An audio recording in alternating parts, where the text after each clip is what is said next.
আসসালামু আলাইকুম ওয়া রাহমাতুল্লাহ। নাহমাদুহু ওয়া নুসাল্লি আলা রাসূলিহিল কারীম। আল্লাহুম্মা সাল্লি ওয়া সাল্লিম আলা নাবিয়্যিনা মুহাম্মদ। বিসমিল্লাহির রহমানির রহিম। ইয়্যাকা না'বুদু ওয়া ইয়্যাকা নাস্তাঈন। মাননীয় স্পিকার, আপনাকে অসংখ্য ধন্যবাদ। 2026 এবং 27 অর্থ বছরের বাজেট আলোচনা করতে গিয়ে প্রথমে আমি স্মরণ করছি 18 বছরের নির্যাতন, নিপীড়ন, অত্যাচার, গুম, খুন, শেষ পর্যন্ত আমাদের জামাত ইসলামীর শীর্ষ নেতাদেরকে বিচারিক হত্যাকাণ্ডের মাধ্যমে আমাদের ফাঁসির কাস্টে আমাদের 5 জন নেতাকে হত্যা করা হয়েছে এবং 18 বছরে যেই সমস্ত পরিবার নির্যাতিত হয়েছে, নিপীড়িত হয়েছে, তাদেরকে স্মরণ করছি, শাহাদাত বরণ করেছেন। পরিশেষে 36শে জুলাই যারা রক্ত দিয়েছে, আন্দোলন করেছে, শাহাদাত বরণ করেছে, তাদেরকে শ্রদ্ধা ভরে স্মরণ করছি। মানে স্পিকার, এই পার্লামেন্টটা হচ্ছে নির্যাতিত, নিপীড়িত, অসহায় মানুষের আহাজারির, মজলুমের আহাচারির সর্বশেষ 12 ফেব্রুয়ারিতে যেই নির্বাচনের মাধ্যমে পার্লামেন্ট গঠন হয়েছে, এই পার্লামেন্ট হচ্ছে 18 কোটি মানুষের সেই আশা আকাঙ্ক্ষার একটি পার্লামেন্ট। এই পার্লামেন্ট বিগত 54 বছর যে পার্লামেন্ট হয়েছে সেই পার্লামেন্টের মতো নয়। এই পার্লামেন্ট থেকে, এই পার্লামেন্টের কাছে বাংলাদেশের 18 কোটি মানুষ বিশাল প্রত্যাশা এবং বিশাল আশা নিয়েই এই পার্লামেন্ট গঠিত হয়েছে এবং এই পার্লামেন্টে গঠিত হওয়ার পর আমরা কি দেখলাম মাননীয় স্পিকার? নির্বাচনের আগেই আমরা একটা স্লোগান দিতাম, সেই স্লোগান হচ্ছে চলো একসাথে গড়ি বাংলাদেশ। আজকে সেটার রেজাল্ট মাননীয় প্রধানমন্ত্রী বিদেশ সফর করে আসার পর আমাদের অপোজিশন লিডার, মানবিক নেতা ডক্টর শফিকুর রহমান চলো একসাথে গড়ি বাংলাদেশ, সেটার আজকে প্রমাণ উনি আজকে এই পার্লামেন্টে দিয়েছেন। মাননীয় প্রধানমন্ত্রীর এই সফরকে উনি প্রশংসিত করে আজকে বাংলাদেশের মানুষকে অতীতের সমস্ত কিছু ভুলে গিয়ে আগামীতে নতুন বাংলাদেশ গড়ার উনি যে অঙ্গীকার নির্বাচনের আগে করেছিলেন, সেটার প্রতিফলন আজকে উনার অপোজিশন লিডার হিসাবে মাননীয় প্রধানমন্ত্রীর সফরের পরে বক্তৃতায় উনি আজকে সেটা প্রকাশ করেছেন। মাননীয় স্পিকার, ডক্টর শফিকুর রহমান সাহেব অপোজিশন লিডার, উনি তো দেশবাসীকে বুঝিয়ে দিয়েছেন। উনি সরওয়ার্দীর উদ্যানের মহাসমাবেশে বক্তৃতা দিলেন, বক্তৃতায় অসুস্থ হলেন, আল্লাহ তাআলা ওনাকে ভালো করলেন। অসুস্থ অবস্থায় বসে বসে জাতির উদ্দেশ্যে উনি বক্তব্য রাখলেন। বক্তব্য রেখে ঘোষণা করলেন, আমরা যদি ক্ষমতায় যাই তাহলে আমরা সরকারি কোনো সুযোগ সুবিধা নেব না, ট্যাক্স ফ্রি গাড়ি নেব না, এবং আমরা কোনো ধরনের গৃহায়নের জন্য, আমরা কোনো ধরনের বাস স্থানের জন্য কোনো ধরনের জমিও আমরা নেব না। এরপরে উনি অসুস্থ হলেন, ওনাকে প্রস্তাব দেওয়া হলো যে আপনাকে বিদেশে গিয়ে হার্ট অপারেশন করতে হবে। উনি বললেন, না, আমি আমার দেশের উপরে আমার আস্থা রয়েছে, আমি এই দেশের মধ্যেই চিকিৎসা করব। আল্লাহর মেহেরবানি, উনি চিকিৎসা করলেন, ভালো হলেন, দেশবাসীর কাছে মেসেজ দিলেন, আমরা আর আমাদের দেশের চিকিৎসা জগৎকে লজ্জিত করতে চাই না। আমাদের দেশের চিকিৎসা জগৎ সম্পর্কে অপোজিশন লিডার স্বীকৃতি দিলেন। মাননীয় স্পিকার, আমি আজকে শ্রদ্ধা ভরে স্মরণ করছি আমাদের 1991 সালে বাজেট পেশ করেছিলেন মরহুম সাইফুর রহমান। 2001 সালেও উনি বাজেট পেশ করেছিলেন সরকারের সময়ে। আমাদের মাননীয় অর্থমন্ত্রী চট্টলার অত্যন্ত ঐতিহ্য পরিবারের, বুনেদি পরিবারের, বাণিজ্যিক পরিবারের সন্তান, উনি চেম্বার সভাপতি ছিলেন, উনি আন্দোলন সংগ্রাম করেছেন। আমাদের স্টক এক্সচেঞ্জের চট্টগ্রামের উনি চেয়ারম্যান হিসেবে দায়িত্ব পালন করেছিলেন। আমি আশা করেছিলাম উনি বাংলাদেশের 18 কোটি মানুষের দিকে তাকিয়ে বাজেট দিবেন, কিন্তু উনি বাজেট দেন নাই। সেটার প্রমাণ বাজেট উত্তরণী সাংবাদিক সম্মেলন করেছেন। সাংবাদিক সম্মেলন উনি কি বললেন? অর্থমন্ত্রী বললেন যে আমার এই বাজেট ব্যবসার পরিবেশকে সহজ করার জন্য বাজেট দিয়েছি। ব্যবসায়ীদের কি বাংলাদেশ? না, বাংলাদেশ 18 কোটি মানুষের বাংলাদেশ। কৃষক, শ্রমিক, মেহনতি মানুষ, সর্বস্তরের বাংলাদেশ। আপনি ব্যবসায়িক পরিবার, তাই ব্যবসায়ীদের জন্য বাজেট দিয়েছেন, বাংলার মানুষের জন্য বাজেট দেন নাই। তাই আজকে আমি সাইফুর রহমান মরহুম ওনাকে স্মরণ করছি। উনি যখন বাজেট দিতেন তখন অপোজিশন লিডারদের কাছে টেলিফোন করতেন। আমি অর্থ মন্ত্রণালয়ে 2001 সালে কাজ করেছি। আমাদের সাথে আমাদের মুশফিকুর রহমান, যিনি অর্থ মন্ত্রণালয়ে এইবারে সভাপতি হয়েছেন, উনার সাথে আমরা কাজ করেছি। আমরা দেখেছি বাজেট যখন বক্তব্য পেশ করা হতো এর আগেই উনি অপোজিশন লিডারের সাথে কথা বলতেন, বাজেট তৈরির ব্যাপারে সহযোগিতা চাইতেন। এইবারের বাজেট যারা তৈরি করেছেন এরা কারা?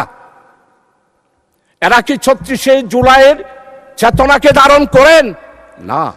যারা বাজেট তৈরি করেছেন, অতীতে যেভাবে বাজেট তৈরি করেছেন 18 বছরে যারা স্বৈর শাসক ফ্যাসিস্ট, তাদের বাজেট যারা তৈরি করেছেন এইবারও ঠিক তারাই বাজেট তৈরি করেছেন।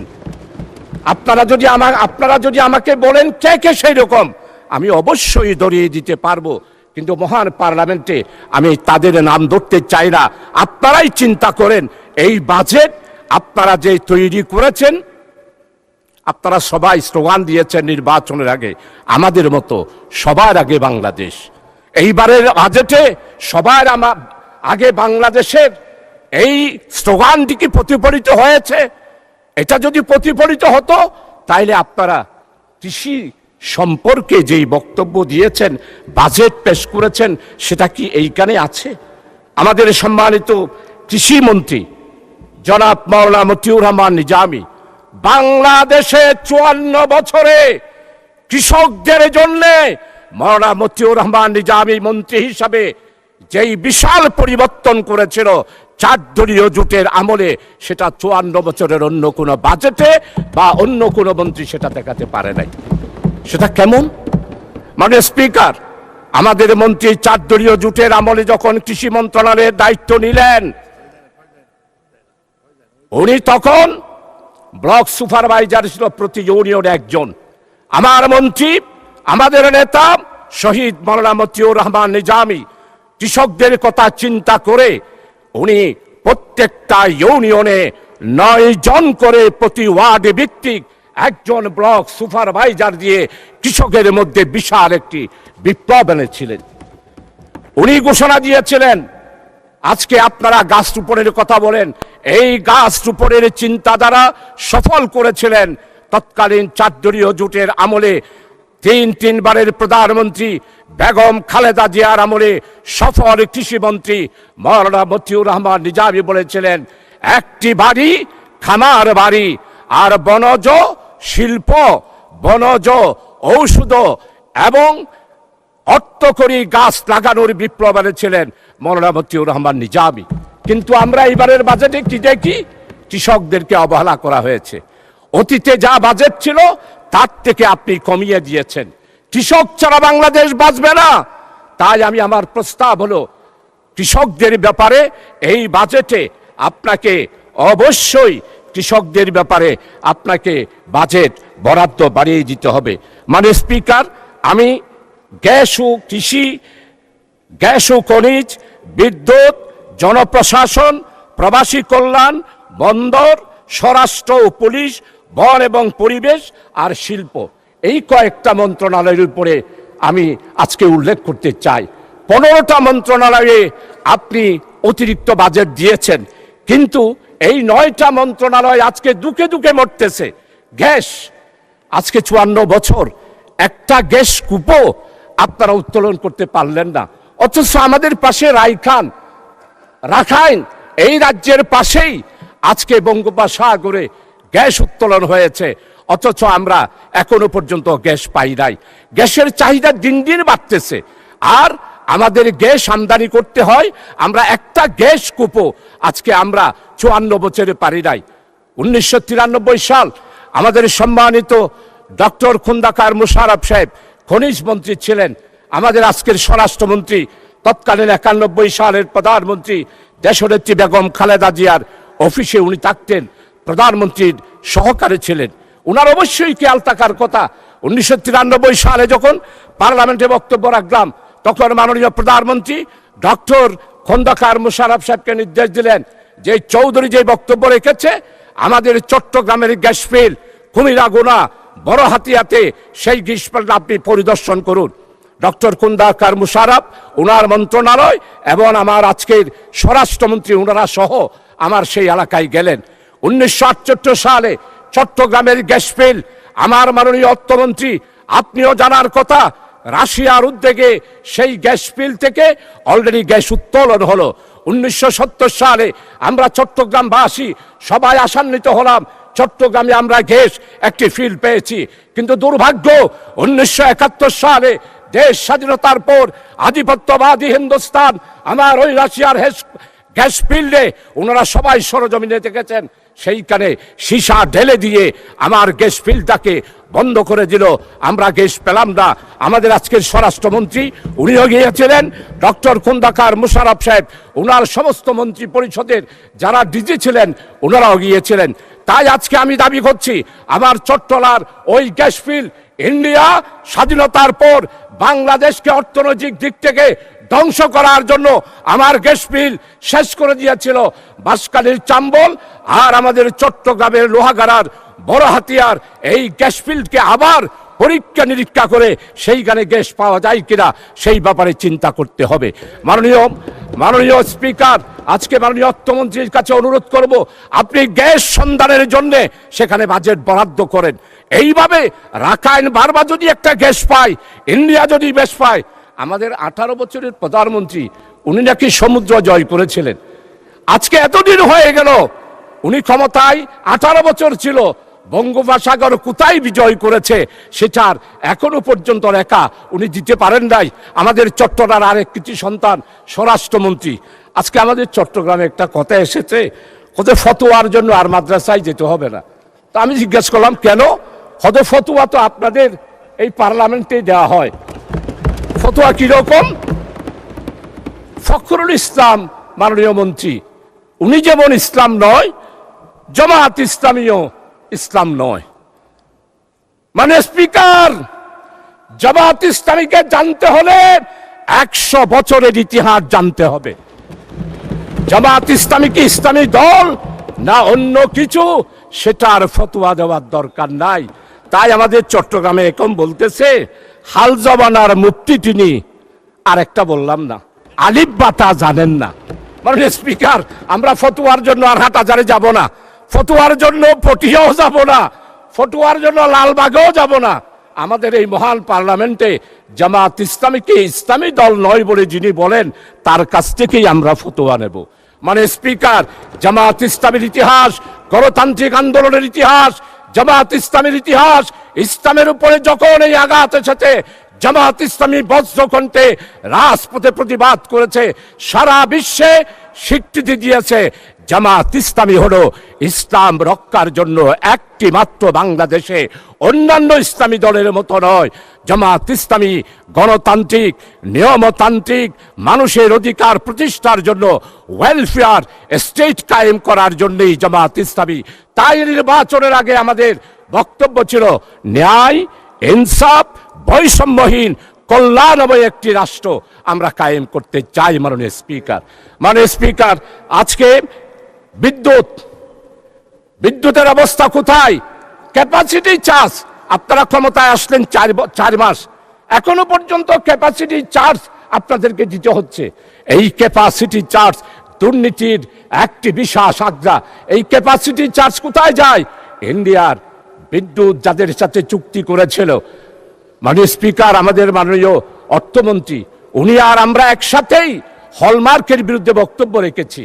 ক্যাপাসিটি চার্জ বিদ্যুতের এই ব্যাপারে আমরা বক্তব্য রেখেছি, কিন্তু আজকে 4 মাস হয়ে গেল, এখনো আমাদেরকে ক্যাপাসিটি চার্জ অর্থাৎ বিদ্যুৎ না পেলেও যাদের সাথে চুক্তি হয়েছে তাদেরকে টাকা দিতে হবে। কত টাকা দিতে হয় সেটা সাংবাদিক সম্মেলনে মাননীয় অর্থমন্ত্রী আপনি নিজেই সেটা উল্লেখ করেছেন। তাই আমার দাবি, এই ক্যাপাসিটি চার্জ বন্ধ করে দিয়ে আমাদেরকে নতুনভাবে বিদ্যুৎ, আমি প্রশংসা করি আপনারা আজকে বিদ্যুতের ব্যাপারে আপনারা একটা নতুন পদক্ষেপ নিয়েছেন, অবশ্যই সেটা সফল হোক, সেটাই কামনা করি মাননীয় স্পিকার। এরপরে মাননীয় স্পিকার, জনপ্রশাসন কি হচ্ছে? জনপ্রশাসনে 18 বছরে যারা প্রশাসন চালিয়েছেন, যারা সুবিধা পেয়েছেন, পদায়ন পেয়েছেন, ভালো ভালো পোস্ট পেয়েছেন, তাদেরকে কাকেও সরালেন না, সবাইকে আপনারা বহাল তরবিয়তে রেখে দিলেন। আর এখন আপনারা কি করছেন? জনপ্রশাসনে 18 বছরে যারা নির্যাতিত, যারা পদায়ন হয় নাই, যারা প্রমোশন পায় নাই, তাদেরকে আস্তে আস্তে করে সবাইকে সচিব পদ, জয়েন্ট সেক্রেটারি পদ, এডিশনাল সেক্রেটারি পদ থেকে আস্তে আস্তে তাদেরকে আপনারা বিদায় করে দিচ্ছেন। তাই বলতে চাই, এই বাজেট যদি 36শে জুলাইয়ের চেতনার লোকদেরকে দিয়ে করাতেন, তাহলে সেই বাজেট হতো বাংলাদেশের 18 কোটি মানুষের আশা আকাঙ্ক্ষার। কিন্তু এখন আশা আকাঙ্ক্ষার হয় নাই মাননীয় স্পিকার। এই বাজেট হয়েছে গণতান্ত্রিক বাজেট। 1972 সালের বাজেট, 1973 সালের বাজেট দিয়েছিল, সবাই প্রশংসা করেছিল, কিন্তু বাজেট দেওয়ার পর আমরা দেখলাম সেরু মিয়া, অর্থমন্ত্রী ছিল তাজউদ্দিন, আর বাণিজ্য মন্ত্রী ছিল সেরু মিয়া, আমাদের সতর্ঘাটের শফি সওদাগর। অর্থাৎ ব্ল্যাকে যা মাল আসবে, যদি তাজউদ্দিন সাহেব পারমিশন দিয়ে দিয়েছিলেন, সেরু মিয়ার নাম বললেই সব পরিষ্কার কালোবাজার। তাই আমরা দেখতে পেলাম 74-এর দুর্ভিক্ষ, তাই দেখতে পেলাম মরিচের দাম 150 টাকা, যেটা বিগত 18 বছরে এসা আলমের মাসুদ, আপনারা তার কথা বলেন, বাংলাদেশকে ধ্বংস করে দিয়েছে। এসা আলমের মাসুদের বিচার আপনারা করতে পারেন নাই। আমার ইসলামী ব্যাংকের 85,000 কোটি টাকা লুট করে নিয়ে গিয়েছে মাননীয় প্রধানমন্ত্রী আর তার বোন শেখ রেহেনা। 2,63 বিলিয়ন ডলার বিদেশে পাচার করেছে, সেগুলোর কথা বাজেট বক্তৃতায় মাননীয় অর্থমন্ত্রী আপনি উল্লেখ করেন নাই। আপনি আজকে বাংলাদেশে দুর্নীতি কিভাবে দমন করবেন সেটার কথা বলেন নাই। কোত্থেকে করবেন? 4 মাসে এখনো পর্যন্ত দুর্নীতি দমন কমিশন আপনারা প্রতিষ্ঠা করতে পারলেন না, বরং দুর্নীতিতে যে বাজেট ছিল এখনো সেটা আপনারা কমিয়ে দিয়েছেন।